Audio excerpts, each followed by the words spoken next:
अस्सलामुअलैकुम। Welcome back to the FK MBBS club. आज हम शुरू करने वाले हैं गैटन का चैप्टर नंबर 34। 33 हमने कंप्लीट कर लिया है और आज हम शुरू कर रहे हैं 34।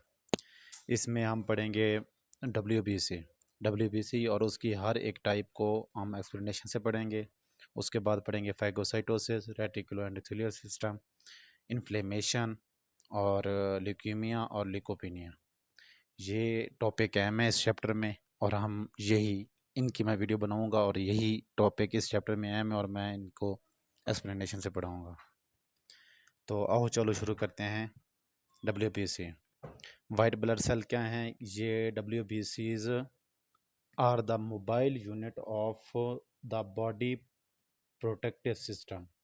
ये मोबाइल यूनिट हैं क्योंकि जब कोई एंटीजन या कोई इन्फेक्शन होता है या एंटीजन इंटर होता है तो क्या होता है कि जो WBCs बोन मैरो में स्टोर हैं वो ब्लड में आएंगे, ब्लड में सर्कुलेट होकर वो एंटीजन के पास जाएंगे और वहाँ उसको फैगोसाइटोस करेंगे। तो इसलिए ये क्या है? मोबाइल यूनिट्स हैं। WBC की नॉर्मल वैल्यूज़ क्या है? इसकी नॉर्मल रेंज है 4500 से 11000, इसकी एक नॉर्मल वैल्यू है और एवरेज 7000 पर मैक्रोलीटर। ये यूनिट हमने याद करना होता है। मैक्रोलीटर पर क्यूबिक मिलीमीटर के बराबर होता है। सही है।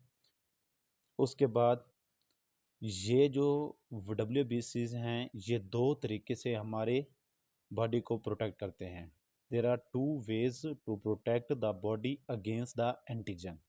ये एंटीजन के दो तरीके से हमारी बॉडी को बचाते हैं।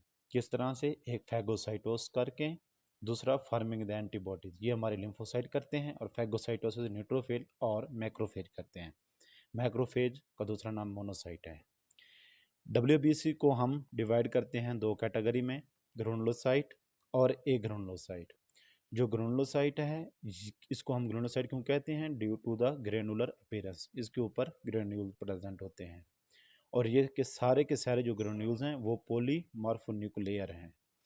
इसमें ग्रेनुलोसाइट में कौन से आ जाएंगे? Neutrophil, eosinophil, basophil. जो न्यूट्रोफिल है ये मल्टीलोब्ड होता है, न्यूक्लियस होता है। एसिनोफिल बाइलोब्ड न्यूक्लियस होता है और बेसोफिल सेगमेंटेड न्यूक्लियस। जो एग्रेनुलोसाइट होते हैं इसमें ग्रेन्यूल नहीं होते और इसमें दो आ जाते हैं, मोनोसाइट्स और लिम्फोसाइट्स। मोनोसाइट्स आगे जाके मेच्योर होके मैक्रोफेज बनता है। इनकी हमारी बॉडी में अलग अलग परसेंटेज है। न्यूट्रोफिल की कितनी परसेंटेज है? 62%। एसिनोफिल की कितनी है? 2.3% और बेसोफिल की कितनी है? 0.4%। मोनोसाइट की कितनी है? 5.3% और लिम्फोसाइट की है 30%। ये जो सारे हमारे ग्रेनुलोसाइट्स हैं ये सारे के सारे बोन मैरो में बनते हैं, सारे के सारे बोन मैरो में बनते हैं। मोनोसाइट भी बोन मैरो में बनता है। लिम्फोसाइट अलग अलग जगहों में बनता है, बोन मैरो में भी बनता है, लिम्फ टिश्यू में भी बनता है और प्लाज्मा सेल भी बनाते हैं। प्लाज्मा सेल भी लिम्फोसाइट बनाते हैं। सही है। ये जो सारे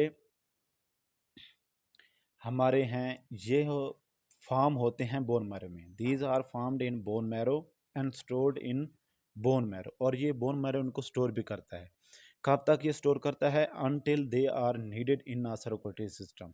जब तक सर्कुलेटरी सिस्टम में इनकी ज़रूरत नहीं पड़ती तब तक ये बोन मैरो में स्टोर रहते हैं। मिसाल के तौर पर कोई हमारा एंटीजन जब तक दाखिल नहीं होता, जब एक एंटीजन दाखिल होता है तो बोन मैरो क्या करता है कि वो जो उसने अपने वाइट ब्लड सेल बनाए हुए हैं फिर जाके उसको रिलीज़ करता है इनटू द ब्लड। फिर वो जब सर्कुलेटरी सिस्टम में आते हैं तब जाके वो एंटीजन को फैगोसाइटोस करते हैं। कोई बैक्टीरिया है या वायरस है उसको जाके फैगोसाइटोस करेंगे। ठीक है। या उसके खिलाफ एक एंटीबॉडीज बनाएंगे और वो एंटीबॉडी एंटीजन को जाके इंगल्फ कर लेगी। सही है। और ये 3 times more WBC are stored in a bone marrow as circulate in entire blood. ये जो हैं 3 टाइम्स ज़्यादा होते हैं WBC जो बोन मैरो में जो स्टोर्ड होते हैं वो 3 टाइम्स ज़्यादा होते हैं। किसकी निस्बत?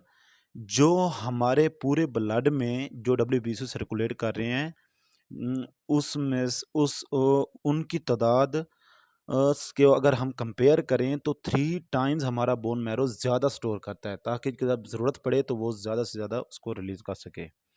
सही है। फिर अब हम पढ़ेंगे इनके हर एक जो सेल्स हैं WBCs के, उसके एक अलग-अलग फंक्शंस पढ़ेंगे और वो ब्लड में कितनी देर तक रहते हैं, टिश्यू में कितनी देर तक रहते हैं और वो क्या नॉर्मल फंक्शन परफॉर्म करते हैं। जो न्यूट्रोफिल्स है ये 4 से 8 घंटे ब्लड में रहता है और फिर ये जब ब्लड में 4 से 8 घंटे रहता है, उससे फिर जब वो टिश्यू में जाता है तो वहाँ उसका लाइफ स्पैन बढ़ जाता है, वो फिर 4 to 5 डेज हो जाता है इन टिश्यू में। और ये फंक्शन क्या परफॉर्म करते हैं, फैगोसाइटोसिस करते हैं। ये न्यूट्रोफिल जो है ये ब्लड में भी फैगोसाइटोसिस करता है और टिश्यू में भी फैगोसाइटोसिस करता है। और कितने बैक्टीरिया ये एट अ टाइम फैगोसाइटोस कर सकता है, 3 to 20, ये 3 से लेकर 20 तक बैक्टीरिया एट अ टाइम फैगोसाइटोस कर सकता है। फिर उसके बाद हम पढ़ेंगे एसिनोफिल। एसिनोफिल ये ग्रेनुलोसाइट की तकरीबन ब्लड में और टिश्यू में सेम पीरियड है। 4 से 8 आवर्स इन ब्लड, 4 से 8 घंटे in blood and 4 to 5 days in tissue. अब जो एसिनोफिल है ये एलर्जिक रिएक्शन और एंटी पैरासाइटिक है। ये एलर्जिक रिएक्शन में कैसे इन्वॉल्व होता है कि मैं आपको थोड़ा सा कंसेप्ट क्लियर करवा दूं कि जैसे ही कोई इन्फ्लेमेशन या एलर्जिक रिएक्शन हुआ है तो बेसोफिल क्या करता है कि वो हिस्टामाइन, ब्रेडिक्निन, सेरोटोनिन ये रिलीज करता है। जैसे ही रिलीज करेगा तो वो जाएगा तो वो एक एलर्जिक रिएक्शन काज करेगा बेसोफिल, क्योंकि वो हिस्टामाइन, ब्रेडिक्निन और सेरोटोनिन रिलीज कर रहा है।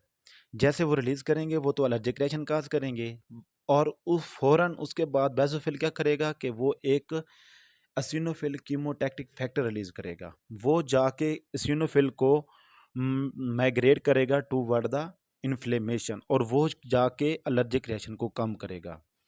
एलर्जिक काज कौन करता है, ये अपना कंसेप्ट क्लियर कर लें, इसकी एमसीक्यूज आती है। एलर्जिक काज कौन करता है, वो बेसोफिल करता है, क्योंकि वो रिलीज हिस्टामाइन है ना, ब्रेडिक्रिन एंड सेरोटोनिन और हेपरिन भी करता है। हेपरिन एंटीकोगुलेंट है, सही है। ये एलर्जिक रिएक्शन काज करता है और उसके अपोज करने के लिए एसिनोफिल की तादाद बढ़ती है। वो इन्फ्लेमेशन और एलर्जिक रिएक्शन में जाके माइग्रेट होते हैं और वो एलर्जिक रिएक्शन को कम करते हैं, इन्फ्लेमेशन को कम करते हैं।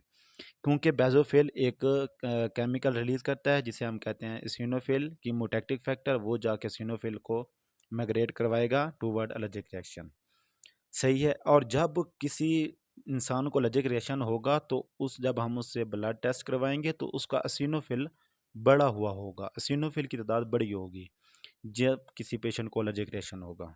ये चीज़ आपने ध्यान में रखनी है। फिर मोनोसाइट, मोनोसाइट के क्या है कि वो 10 से 20 घंटे ब्लड में रहता है और जब वो टिश्यू में जाता है तो पहले ये इमेच्योर होता है, ब्लड में ये फैगोसाइटोसिस नहीं कर रहा होता। जैसे ही वो टिश्यू में जाएगा स्वेल होगा, स्वेल होके लार्ज होगा, जैसे ही लार्ज होगा तो वो उससे हम कहते हैं टिश्यू मैक्रोफेज, और ये अपनी वहाँ जाके मेच्योर हो जाता है और फैगोसाइटोसिस शुरू कर देता है इन टिश्यू। और ये कितनी फैगोसाइटोस करता है, ये at a time 100 bacteria engulf कर सकता है, सही है। फिर उसके बाद लिम्फोसाइट, लिम्फोसाइट अब लिम्फ नोड में बन रहे हैं, स्टोर हो रहे हैं। फिर जब इनकी ज़रूरत पड़ती है एंटीबॉडीज़ बनाने के लिए, एंटीबॉडीज़ की ज़रूरत पड़ती है तो ये ब्लड में रिलीज़ होता है, ब्लड से फिर ये टिश्यू में जाता है। इसकी वीक से मंथ इनकी लाइफ स्पैन होती है। फिर ये टिश्यू से दोबारा लिम्फ में भी जा सकते हैं और लिम्फ से दोबारा टिश्यू में भी आ सकते हैं। ये इस तरह सर्कुलेट करते रहते हैं लिम्फोसाइट्स। और जब कभी एंटीजन जब आता है तो एंटीबॉडीज़ बनाने के लिए ये फिर लिम्फोसाइट को रिलीज़ करते हैं और ये हमारी इम्यूनिटी के लिए, इम्यूनिटी इसका मेन फंक्शन है। और इम्यूनिटी के लिए मैं एक अलग वीडियो बनाऊंगा, आपको वहाँ समझाऊंगा। Thank you and please subscribe my channel and share.